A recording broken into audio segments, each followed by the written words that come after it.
Okay, Anthony Miller here from my not so boring fishing life and here in Florida. And in the last video, I gave you the tease about the camera pole extension. I think you're going to like this. I'm going to explain how I built this little platform, and I'm hoping that this can be useful to somebody. Now, before we get started, I do want to say that this isn't your this took a little bit more engineering, and this isn't your average PVC pipe DIY. So it takes a little bit more skill. If you're mechanical, you shouldn't have any problem with it. If you're not, you might want to have somebody build it for you. But again, it's not real complicated. Now, the next thing I'd like to say is this isn't my idea. I got this idea off of a guy's kayak I saw in a YouTube video from California. I think his name is Ramel, and they call him The Wiz. And I did a little bit of a take on it that's different than his. So, I incorporated some of the stuff that works for my kayak and made sure I engineered it so it works for me. So it's laying down right now, so I'm going to pop it up here in a second and show it to you and see what you think about it. And I'm going to show you how it articulates. It's pretty cool. It's pretty sturdy too. And I'm going to tell you where I got the materials and all that good stuff too. So stick around. Stick around. I think you're going to like this one. Okay, so first thing I'm going to do is I'm going to undo this here. And I'm going to pull it up. I'm going to lock it into place in its normal position. And this would be like the first most important position to me.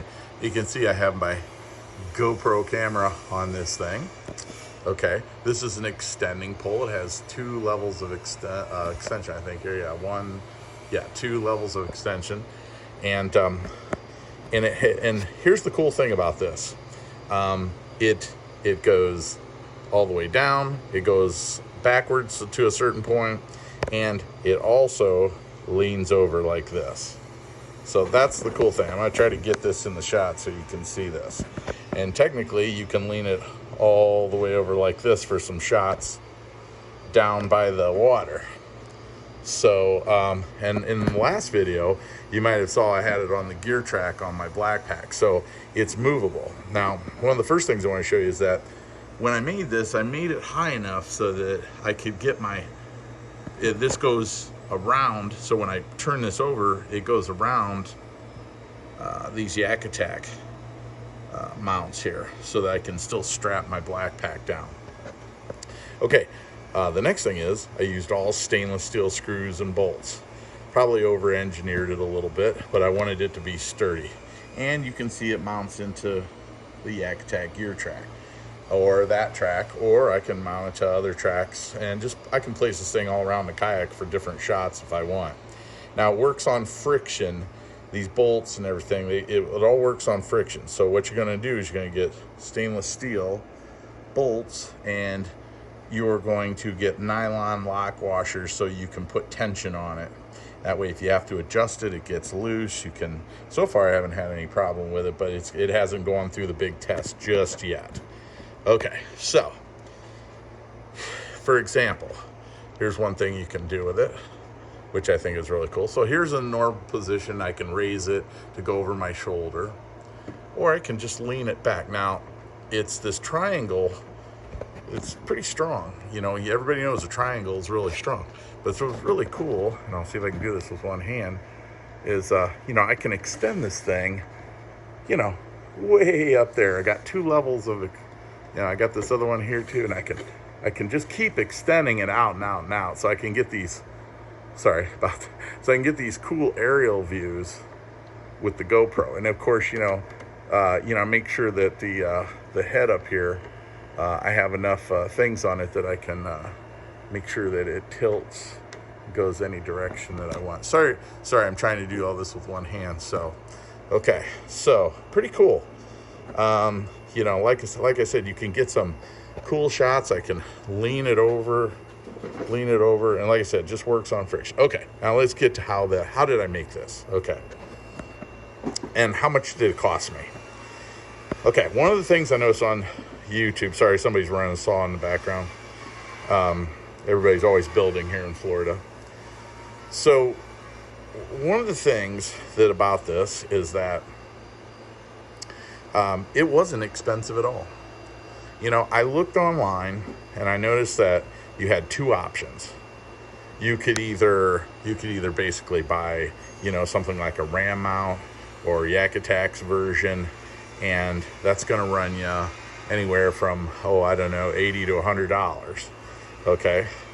So, and then of course the other option was PVC pipe, and everybody, you know, everything from taping your GoPro to a PVC pipe to clamping it, but those were all, I'm not a real huge fan of PVC if I can avoid it. I like things that look clean.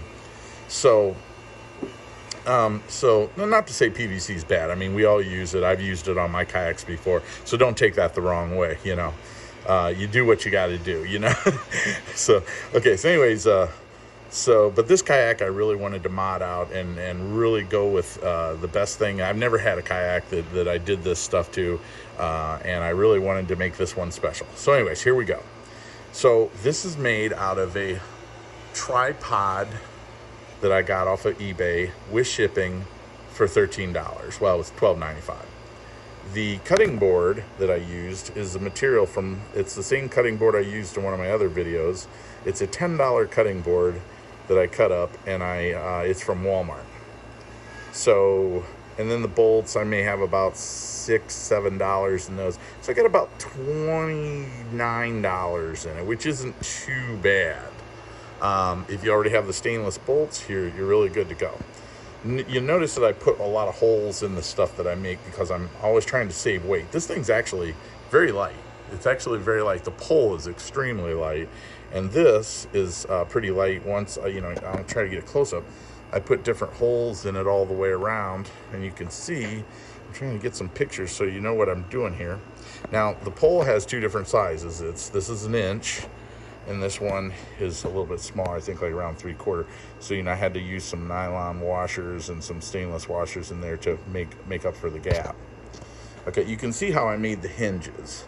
And basically what I did, I'll try to get in there and show you.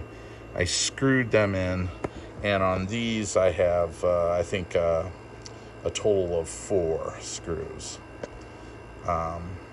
If there is any weak link in it, it is probably right there. Haven't had any problems so far. If I do, I have a way I can fix it, but I think it's going to be fine. It seems to hold up. Okay. So what I did was I cut this material on a table saw.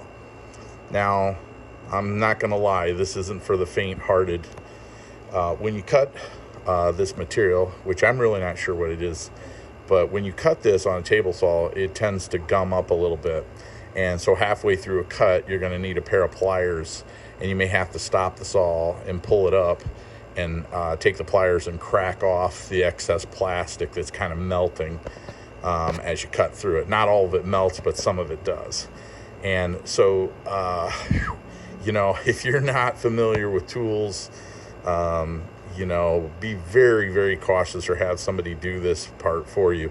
And the reason you're going to need a table saw is because you want those edges to be straight when you put this together. If they're not straight, those screws are probably going to come out. So, but if it's nice and straight and the joints are tight, I think you're going to be just fine. Okay, so basically I made a flat plate with 2 hinges and a channel. And the holes, it's still very sturdy because I used 3/8 cutting board. And as you can see, I rounded the corners with I had a disc sander. I actually have a belt and disc sander, but the belt came off of it, and it was time for a new one. So I had to use the disc sander. It worked out just fine. But you can see that what I did was I bought this tripod off of eBay. And here you can see I cut, these were the other legs that come out from here. See, come out from here. And I sanded that down. I'm going to get up here high and show it to you.